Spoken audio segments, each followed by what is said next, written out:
नमस्कार प्यारे विद्यार्थियों, आज की क्लास में आप सभी का स्वागत है। प्यारे विद्यार्थियों, आज हम उदाहरण नंबर 4 करने वाले हैं। उदाहरण नंबर 4 देखिए, उदाहरण नंबर 4 में क्या दिया गया है। सास लिमिटेड ने संपत्तियों पर 20,000 रुपये के राशि पर पारित करने के पश्चात तथा 30,000 रुपये सामान्य संचय में स्थानांतरण के बाद 1,00,000 रुपये का लाभ अर्जित किया। देखिए कि लाभ है वो राशि पर पारित करने तथा सामान्य संचय में स्थानांतरण के बाद कितना लाभ दिखा रहा है, 1,00,000 रुपये। ठीक है, 7,000 रुपये से ख्याति को अपलिखित किया गया तथा मशीन के विक्रय पर 3,000 रुपये का लाभ हुआ।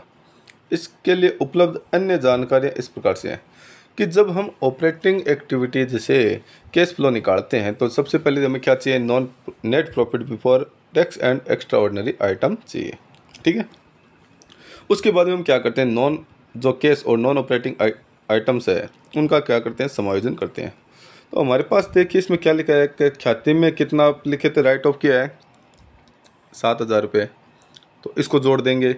दूसरा, मशीन के विक्रय पर लाभ है, इसको घटा देंगे। अगर loss on sale of machine होता तो उसको जोड़ देते, लेकिन loss on profit on sale of machine है तो उसको क्या कर देंगे, घटा देंगे। इसके अलावा जो संपत्ति और दायित्व, चालू संपत्ति और चालू दायित्व में जो वृद्धि और कमी होती है, इंक्रीज और डिक्रीज होती है, उसका समायोजन करना होता है।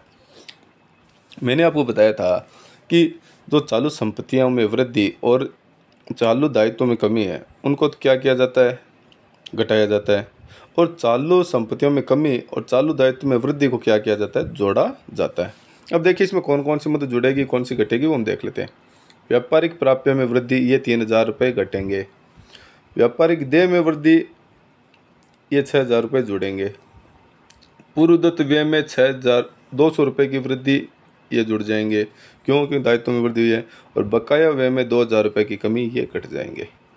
यानी हमें मद को देख कर ये बताना होगा कि कौन सी मद जुड़ेगी या कौन सी घटेगी। या ये हो सकता है प्रश्न में कि हमें ओपनिंग मदें दी गई और क्लोजिंग मदें साल के अंत की दी गई हो, तो हमें ये देखना होगा कि किस मद में वृद्धि हुई है, किस मद में कमी हुई है। और जो मद में वृद्धि और कमी हो रही है वो चालू संपत्ति की मद है या चालू दायित्व की मद है। अगर चालू संपत्ति की मद में वृद्धि हो रही तो घटा देंगे, और चालू दायित्व की मद में वृद्धि हो रही है तो जोड़ देंगे। चालू संपत्ति की मद में अगर कमी हो रही है तो जोड़ देंगे, और चालू दायित्व की मद में यदि कमी हो रही है तो घटा देंगे। ठीक है, तो ये हमें ध्यान रखना है। अब देखिए इस प्रश्न में हमारा जो प्रॉफिट है वो कितना है, 1,00,000 रुपये after depreciation and general reserve में ट्रांसफर के बाद में। तो देखिए डेप्रिसिएशन है वो तो नॉन कैश और नॉन ऑपरेटिंग आइटम्स है ही, तो इसको हमें ध्यान रखना है, इसको तो हम नीचे एडजस्टमेंट कर देंगे। और ट्रांसफर इसमें कितना किया है, सामान्य संचय में 30,000, तो 1,00,000 और 30,000 को जोड़कर हम नेट प्रॉफिट के आधार पर प्रश्न को हल करेंगे। चलिए देखते हैं। Cash flow from operating activities, सबसे पहले net profit before tax and extra ordinary item कितने आ गए, 1,30,000 रुपये आ गए। अब एडजस्टमेंट फॉर, तो एडजस्टमेंट फॉर में डेप्रिसिएशन आ गया और गुडविल आ गया। ठीक है, तो ये दोनों तो जुड़ेंगे, 20,000 और 7,000 जोड़ने पर कितने हो गए, 1,57,000। और जो मशीन के बेचने पर लाभ हुआ था वो घट जाएगा। मैंने आपको ऊपर ही बता दिया था कि उस वो क्या होगा, less profit on sale of machinery, कितना, 3,000 रुपये, वो कट जाएगा। तो कितने बच गए, 1,54,000। मैंने आपको बताया था कि जब हम नॉन कैश और नॉन ऑपरेटिंग आइटम्स का जो समायोजन कर देते हैं तो जो राशि बचती है उसको क्या कहते हैं, operating profit before working capital change कहते हैं। क्या कहते हैं, operating profit before working capital change कहते हैं। अब इसमें क्या करेंगे, करंट एसेट्स और करंट लायबिलिटीज में होने वाली कमी और वृद्धि का समायोजन करेंगे। तो चलिए मैंने ऊपर भी आपको बता दें कौन से मध्य जुड़ेगी, कि चालू संपत्तियों में जो वृद्धि होती है वो तो घटेगी, और चालू संपत्तियों में कमी होती है वो जुड़ेगी।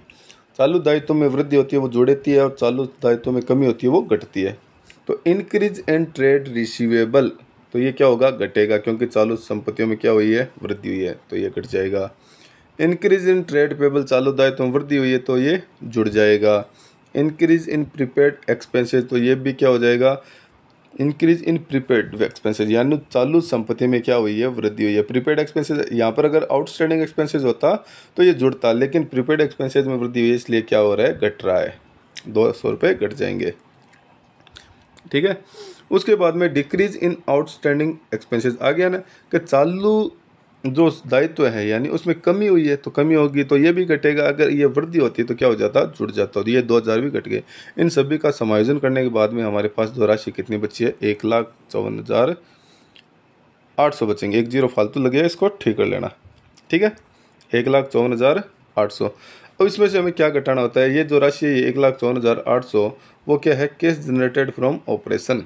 कैश जनरेटेड फ्रॉम ऑपरेशन यानी आपको दो बातें ध्यान रखनी है कि नेट प्रॉफिट में हम नॉन कैश और नॉन ऑपरेटिंग आइटम का अगर समायोजन करते हैं वो तो बचता है operating profit before working capital change, और करंट एसेट्स और करंट लायबिलिटीज में इंक्रीज डिक्रीज का समायोजन करने के बाद में जो राशि बचती है वो बचती है कौन सी, कैश जनरेटेड फ्रॉम ऑपरेशन। अब इसमें से क्या करता है, इनकम टैक्स पेड घटता है, लेकिन अपने चालू पर्सन में कोई प्रकार का इनकम टैक्स भुगतान नहीं था, तो हमने क्या लिख दिया, less income tax paid nil. जो राशि आ गई वो क्या बचगी, net cash inflow from operating activities बच गई 1,54,800। ये 1 0 यहाँ से काट देना, ये ज़्यादा लग गया था, ठीक है ना।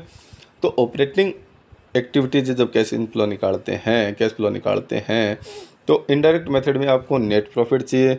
नेट प्रॉफिट के बाद में जो नॉन कैश और नॉन ऑपरेटिंग आइटम्स है वो चाहिए। उसके बाद में चालू संपत्ति और चालू दायित्व में इंक्रीज और डिक्रीज, कमी और वृद्धि चाहिए। इनका समायोजन करने के बाद में जो राशि बचती है उसमें से आप टैक्स पेड घटाएंगे। घटाने के बाद में आपके सामने जो राशि बचती है वो कैश फ्लो होगी। अगर प्लस में संख्या आती है तो कैश इनफ्लो हो जाएगा, ठीक है ना। जैसे ये परसेंट में कितनी आई है, 1,54,800 प्लस में थी। अगर ये 1,54,800 ब्रैकेट में यानी माइनस में होती तो हम लिखते नेट कैश यूज्ड या आउटफ्लो, ठीक है ना। तो इस प्रकार से हमें दिखाना है। तो प्यारे विद्यार्थियों, आज की क्लास में हम ये एग्जाम्पल करेंगे, बाकी नेक्स्ट क्लास में करेंगे। Thank you.